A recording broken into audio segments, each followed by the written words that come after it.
Which, come on, hold on, get her, don't let her go. Come back. Good morning. Are you Crystal Bogan?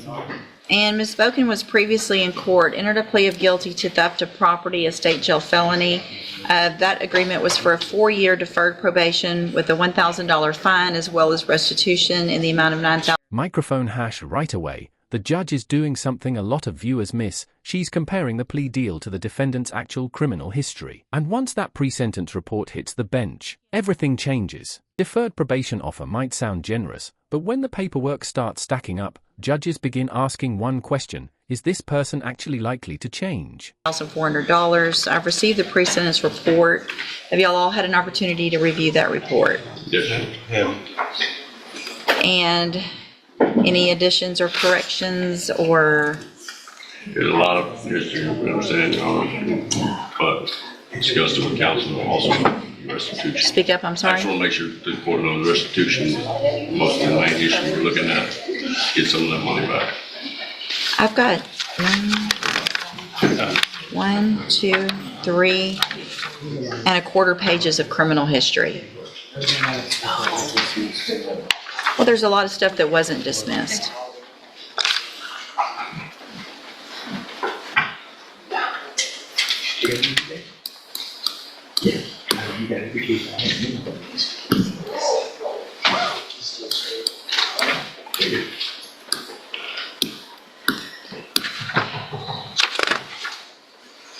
There were 14 felonies that weren't dismissed.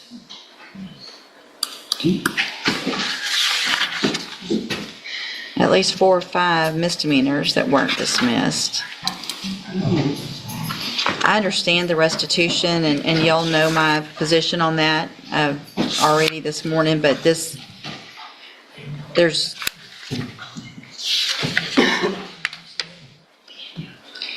I mean, she's on probation right now in Sutton County, correct?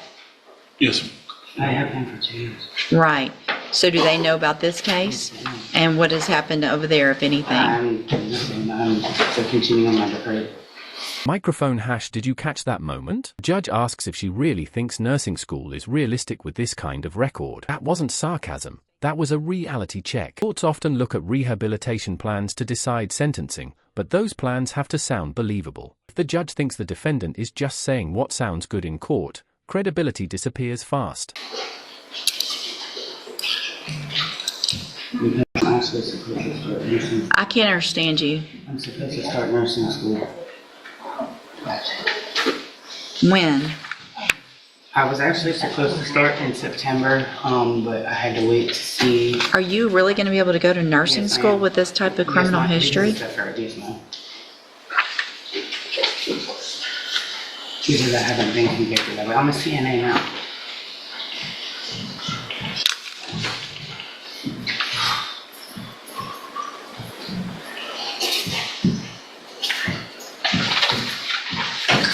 Where do you live now? In Houston.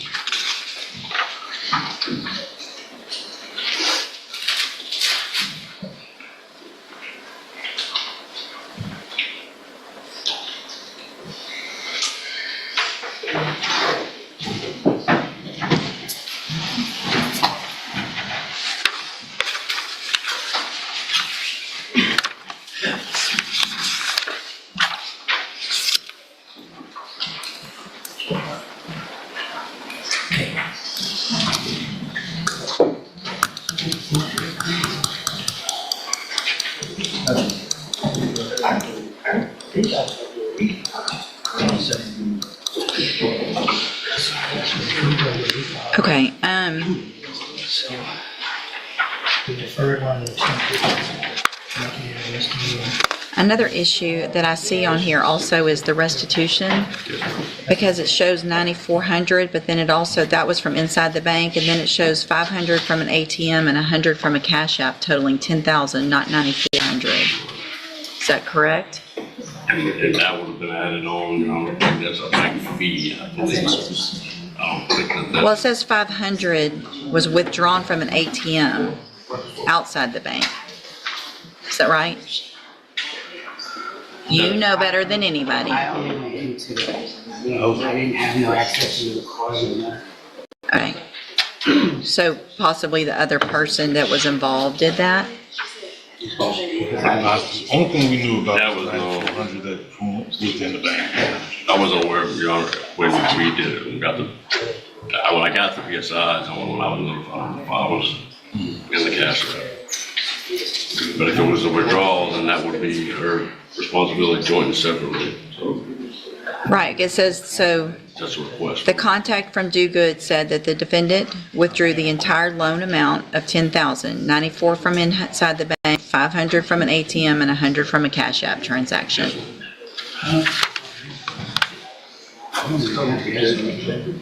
It doesn't matter if you did it or if the other person that you were with did it.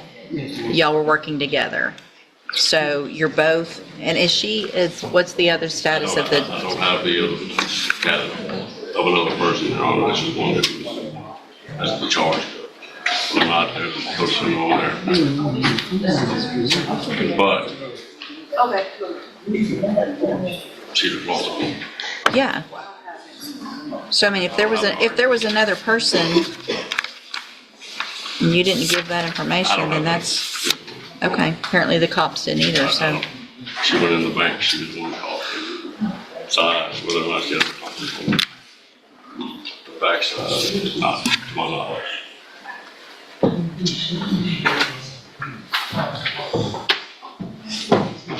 And hold on, so the probations in Sutton County, have they been transferred to Harris County?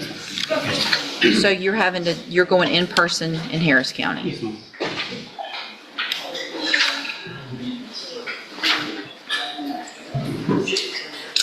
Okay, and Microphone hash, and here's the turning point of the hearing. The judge is practically talking herself out of approving the deal in real time. 14 prior felonies, multiple probation opportunities, same pattern repeating again and again. In court, repeated offenses don't just look bad, they tell the judge prior punishments didn't work. At this moment, you can almost feel the plea agreement collapsing. so it's the state's position to go forward with the agreement?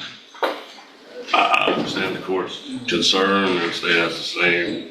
Like I said, our initial deal was to get some of the money back on our victim, however, we So, understand. all right, so here's what I'm going to do, Ms. Bogan. I'm going to find that you entered your plea of guilty freely and voluntarily. Can y'all hold it down over there, please?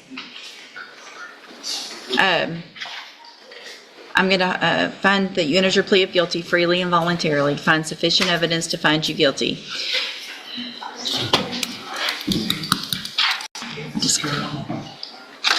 I just don't know. I just can't believe I'm even considering doing this, honestly.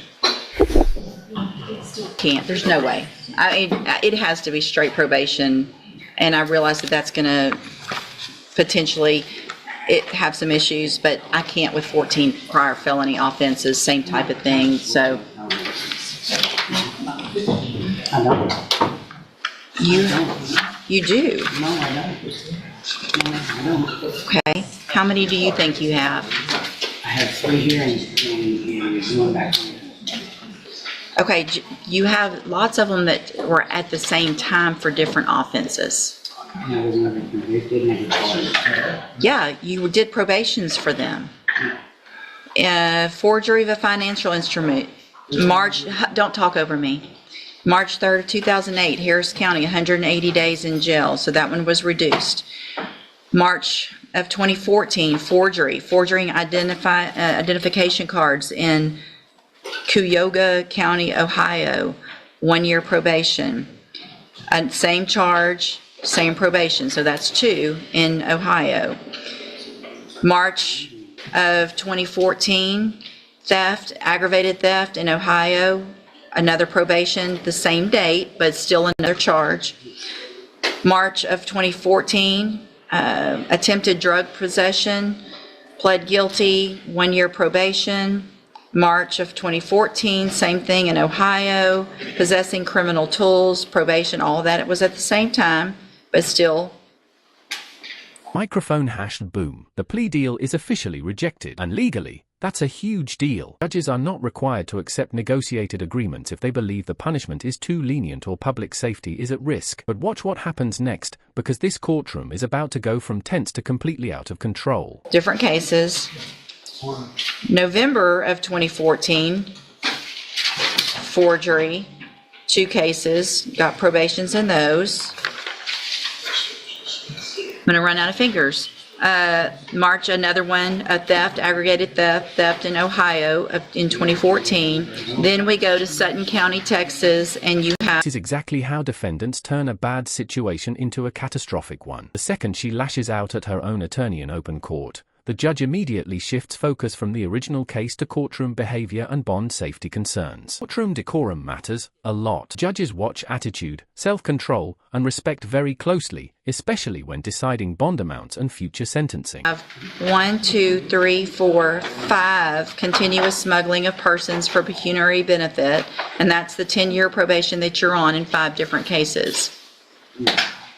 Okay. That's not correct. No. Okay. So how many cases are you on probation for in Sutton County? It all ran together. So. I understand it all. Just one. It doesn't run, but that's not how it works. Yes, ma'am. Yes, ma'am. When it runs together, it just means you're serving it at this.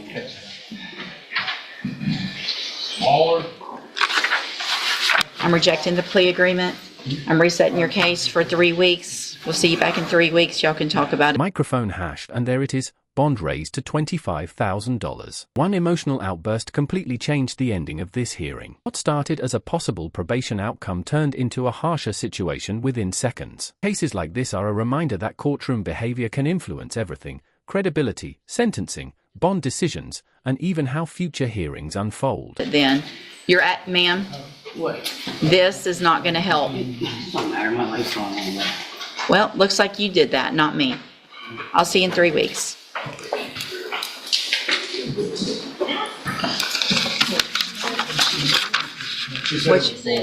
Come on, hold on, get her, don't let her go. Come back. Everybody heard it. You're bullshit. Come back. Sure, lawyer. I told my lawyer he was bullshit. I didn't say this. You don't talk like that to anybody in this case because he didn't do this either, you did. He got me the plea. He did get you, he did a great job. I'm going to find at this time that your bond is not sufficient because of your attitude and because of your criminal, because of your, I gotta go to work. So I'm gonna lose my job and everything too? Well, maybe you shouldn't cuss at your lawyer. Maybe you shouldn't have this attitude here in the courtroom. I'm going to raise your bond. What's the bond currently set at?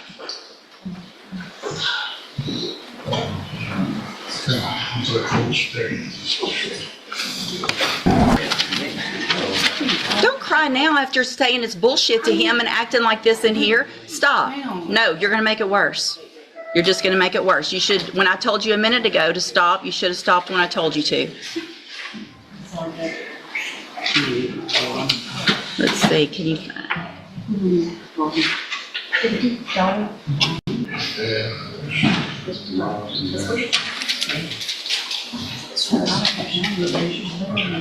All right, I'm going to set your bond at $25,000. Go back with the bailiff.